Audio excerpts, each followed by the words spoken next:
Now, tell Yeah, me I this, do. because you talk about all the credit disputes and things of that nature. You, in your book, you express your frustration with what's going on behind the scenes in the music with non-creative people, all the attorneys and the business people, and how they're disrupting creativity.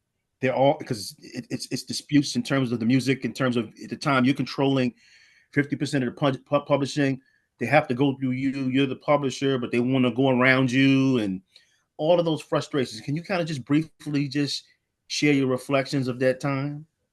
Yeah, I mean, people, it's just like in any business, you want to control assets so you can have more money. In a creative field, it's really frustrating because songwriters and people who create music get caught up in a bunch of this technical legal BS, and then a bad lawyer can come in and just ruin everything for everybody. Then you get locked into your positions and you're fighting and fighting and fighting and fighting, and they make tons of money. Lawyers make the music business has always been controlled by attorneys and accountants, period. The people who are the heads of labels were never creative people. Not were never, but I noticed they were all suits, before people started doing more independent things. They were suits. Mm. It's just, the good thing about today is you can get your music to people sort of, but there is no quality control. It's a jungle out there for Yeah. real. As years have gone by, because if anyone talks about Dallas, they will say he's right now still one of the biggest producers, and the fact that he's spawned off other producers Mhm. subsequently.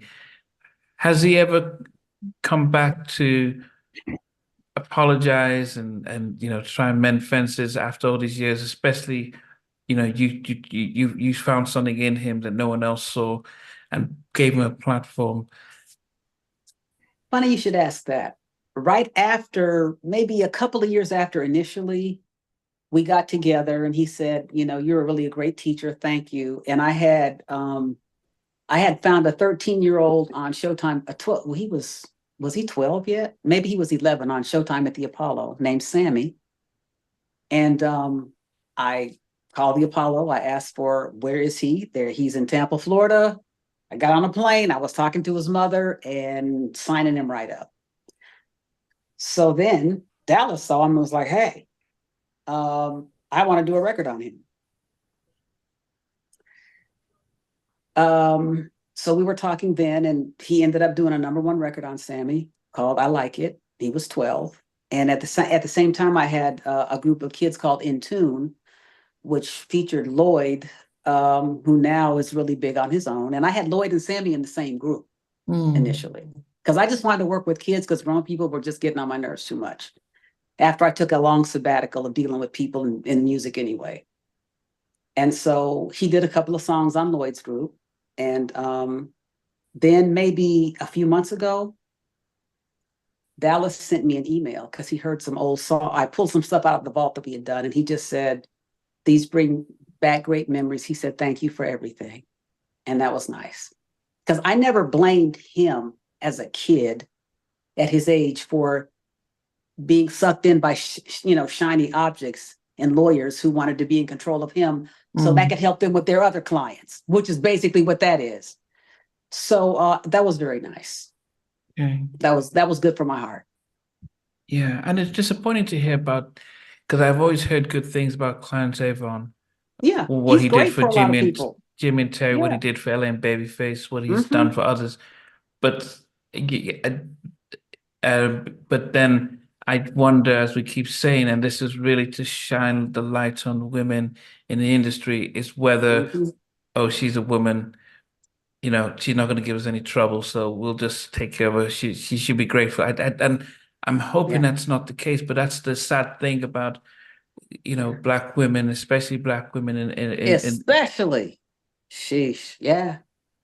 Yeah. I mean, I well, lived the story and I'll tell it. And it's the truth. It's what happened to me. It is my story and they are a part of my story. And I yeah, can verify it. It's the truth. Clarence has done great things for some people. I'm just not one of them. Like they say, there are many bodies buried on the road to fame. yeah. Yeah, I just won't stay in the ground. So, yeah.